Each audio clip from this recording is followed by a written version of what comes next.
ఏమనుకున్నారు అయితే ఒకటి ఇక్కడ బండి సంజయ్ని అభినందించాలి. కేంద్ర హోంశాఖ సహాయ మంత్రిగా హెలికాప్టర్ అయిన కేంద్ర ప్రభుత్వం నుంచి డిఫెన్స్ మినిస్ట్రీ రక్షణ శాఖ నుంచి ఆయన హెలికాప్టర్ తెప్పించారు. రాజ్నాథ్ సింగ్తో తర్వాత అమిత్ షాతో ఇద్దరితో కూడా మాట్లాడారు. ఎప్పటికప్పుడు వాళ్ళతో టచ్లో ఉన్నారు. డిఫెన్స్ మినిస్టర్ రాజ్నాథ్ సింగ్తో మాట్లాడి హకీంపేట ఎయిర్ ఫోర్స్ నుంచి ఎయిర్ ఫోర్స్ హెలికాప్టర్ రంగంలోకి దించి ఒక ఇద్దరు ముగ్గురిని సిరిసిల్ల ప్రాంతాల్లో రక్షించగలిగారు. నలుగురు ఐదుగురిని రక్షించగలిగారు. అందుకు నిజంగా ఆయనకు అభినందన తెలపాలి. అదే సందర్భంలో వాళ్ళిద్దరు కలిశారు. కేటీఆర్, బండి సంజయ్ ఇద్దరు కూడా ఎప్పుడు రోజు తిట్టుకునే వ్యక్తులు, చాలా సీరియస్గా విమర్శలు చేసుకుంటారు. సో అక్కడ కేటీఆర్, బండి సంజయ్ ఎదురు తారసపడ్డారు. అప్పుడు కేటీఆర్ చొరవ తీసుకొని బండి సంజయ్ని బలకరించారు. ఆయన వెహికల్ వెళ్తుండగా పలకరించి షేక్ హ్యాండ్ ఇచ్చి జస్ట్ ఒక 30 seconds మాట్లాడుకున్నారు. సో రాజకీయాలు ఎట్లా ఉన్నా సరే నిజానికి ఆ రిలేషన్షిప్ను తప్పుబట్టాల్సిన అవసరం లేదు. రేపటి నుంచి కాంగ్రెస్ పార్టీ నుంచి విమర్శలు వస్తాయి కేటీఆర్, బండి సంజయ్ ఒకటేనే. బట్ రాజకీయంగా భిన్న ధృవాలైనా సరే డిఫరెన్సెస్ ఉండొచ్చు, కానీ మాట్లాడుకుంటే తప్పేం లేదు. ఆ విజువల్ ఉంటే కూడా మనం ప్లే చేయొచ్చు. అయితే ఒకసారి రేవంత్ రెడ్డి ఏమన్నారు ఎల్లంపల్లి మనం చూడొచ్చు. అక్కడ కేటీఆర్, అక్కడ బండి సంజయ్ వెళుతుండగా సేమ్ ఇద్దరు సిరిసిల్లో తారసపడ్డారు. ఎందుకంటే సిరిసిల్ల బండి సంజయ్ పార్లమెంట్ కాన్స్టిట్యున్సీ కిందకు వస్తుంది. ఆయన సిరిసిల్లకు MLA KTR, member of parliament Bandi Sanjay.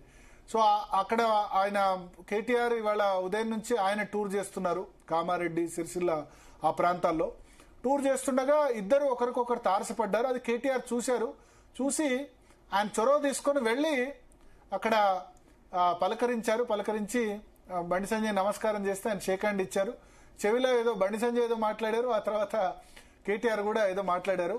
ఆయన చెప్పింది ఏంటంటే బాగా పనిచేస్తున్నావు, బాగా కష్టపడుతున్నావు అని కేటీఆర్ బండి సంజయ్తో అన్నారని బండి సంజయ్ సన్నిహితులు చెప్తున్నారు.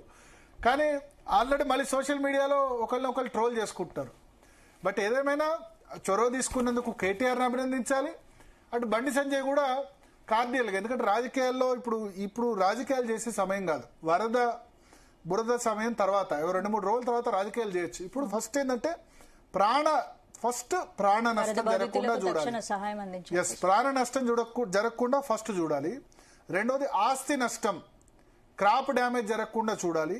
ఆ తర్వాత మిగతా 2-3 రోజుల తర్వాత ఏదైనా రాజకీయాలు చేయొచ్చు. అయితే ఇప్పుడు నిన్న ముఖ్యమంత్రి రేవంత్ రెడ్డి 2-3 రివ్యూస్ చేశారు. మూసీ రివర్ డెవలప్మెంట్, తర్వాత స్పోర్ట్స్ సంబంధించి కూడా రివ్యూ చేశారు.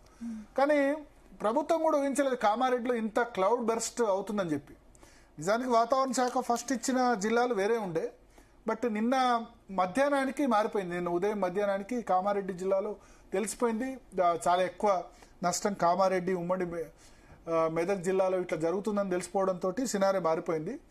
ఒకసారి మనం రేవంత్ రెడ్డి